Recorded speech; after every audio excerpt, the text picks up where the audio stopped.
स्वागत है मेरे प्यारे दोस्तों मेरे YouTube चैनल गुरुदेवो भवा पे। पिछले वीडियो में मैंने बताया था आपको संज्ञा के बारे में, और आज के वीडियो में आप लोगों को जो है लिंग और वचन के बारे में बताने वाला हूँ। तो इसी के साथ जो है वीडियो को स्टार्ट करते हैं और जानते हैं हिंदी व्याकरण का एक और विषय। तो इसी के साथ शुरू करते हैं वीडियो।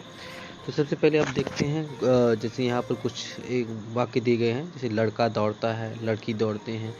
तो ये जो पहला वाला वाक्य है, ठीक है, पहले वाले वाक्य को जब पढ़ते हैं तो हमको ये पता चल जाता है कि जो दौड़ने वाला है वो कोई लड़का है, जबकि दूसरा वाला जब वाक्य पढ़ते हैं तो उसमें ये पता चल जाता है कि दौड़ने वाला कोई लड़की है, ठीक है। तो इससे लड़का जो है एक पुरुष जाति का बोध कराता है और जो लड़की होती है वो एक स्त्री जाति की बोध करा रही है, ठीक है। अतः संज्ञा के जिस रूप से हमें इस बात का बोध हो कि संज्ञा स्त्री जाति की है या पुरुष जाति की है, तो इसे जो हम क्या कहते हैं, विशेषता लिंग कहते हैं, ठीक है। तो आगे देख लेते हैं लिंग के निर्णय, ठीक है। सबसे पहले हम लिंग की परिभाषा देख लेते हैं कि लिंग का अर्थ होता है चिन्ह, अर्थात वह चिन्ह जिसमें शब्दों का स्त्री या पुरुषवाचक लिंग व्यक्त होता है, ठीक है।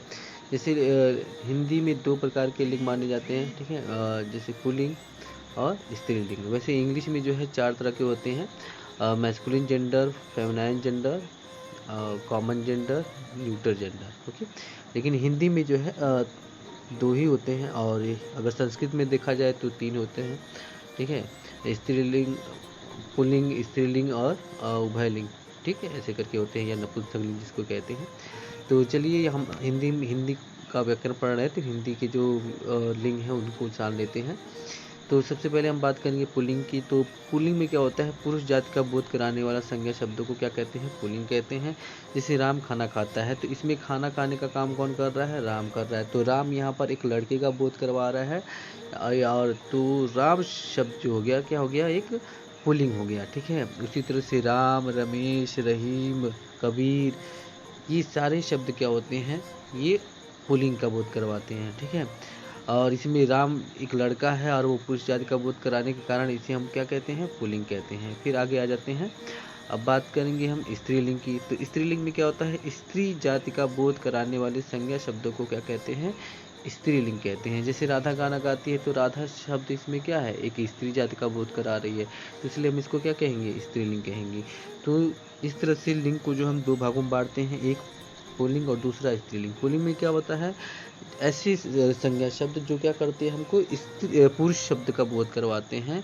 तो पुरुष में ये नहीं कि सिर्फ मानव में, ठीक है, जानवर में भी अगर पुरुष का बोध करवाते हैं तो उसको हम क्या कहते हैं, पुल्लिंग कहते हैं। जैसे कुत्ता हो गया, ठीक है, शेर हो गया, घोड़ा हो गया, तो ये सारे शब्द क्या हो गया, ये पुल्लिंग हो गए, ठीक है। और स्त्रीलिंग में क्या होता है, जो शब्द ऐसे संज्ञा शब्द जो स्त्री का बोध करवाते हैं उसको स्त्रीलिंग कहते हैं, ठीक है। जैसे राधा हो गया, लड़की हो गया, राधा, लड़की, शेरनी, घोड़ी, ऐसे करके बहुत सारे शब्द हैं जो स्त्री शब्द का बोध करवाते हैं, तो इनको हम स्त्रीलिंग कहते हैं, ठीक।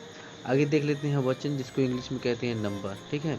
सबसे पहले हम इसकी परिभाषा को देख लेते हैं। संज्ञा अथवा सर्वनाम के जिस रूप से एक या एक से अधिक का बोध होता है उसे हम वचन कहते हैं। यानी कि जो संज्ञा शब्द होते हैं या फिर सर्वनाम शब्द होते हैं, अगर वो किसी एक व्यक्ति का बोध करवाएं या फिर एक से अधिक व्यक्ति या वस्तु का बोध करवाए, तो उसको हम क्या कहेंगे, वचन कहेंगे। और वचन जो है कितने प्रकार के होते हैं हिंदी में, वचन भी जो है हिंदी में 2 प्रकार के होते हैं, एक वचन और बहुवचन, जबकि संस्कृत में 3 प्रकार के होते हैं, ठीक है।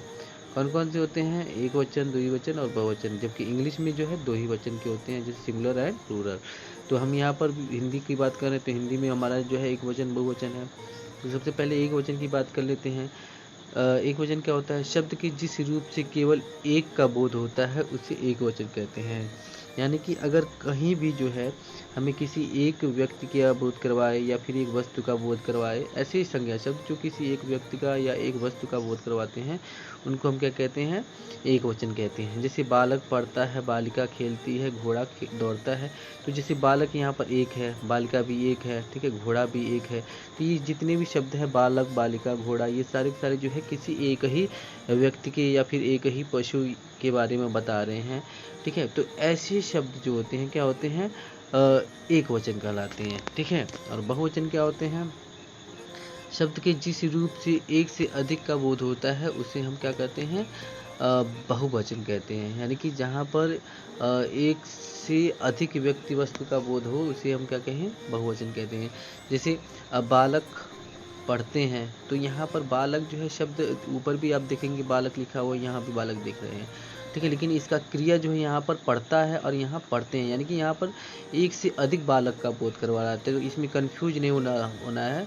तो हमें जो है संज्ञा शब्दों का जो है क्या करते हैं, हम जब भी संज्ञा शब्द प्रयोग करते हैं तो उसकी क्रिया को ज़रूर देख लेते हैं। ठीक है, उसी तरह से बालिका खेलती है तो बालिकाएँ खेलती हैं, घोड़ा दौड़ता है तो घोड़े दौड़ते हैं। तो यहाँ पर बालक, बालिकाएँ और घोड़े बहुवचन शब्द हैं। ठीक है, क्योंकि इनसे एक से अधिक का बोध हो रहा है और इनकी कभी-कभी होता है कि जैसे संज्ञा शब्द जो है बहुवचन में नहीं दिखते हैं हमको, जैसे यहाँ बालक शब्द जो है बहुवचन में नहीं दिख रहा है, तो हम उसकी क्रिया के पास देखते हैं।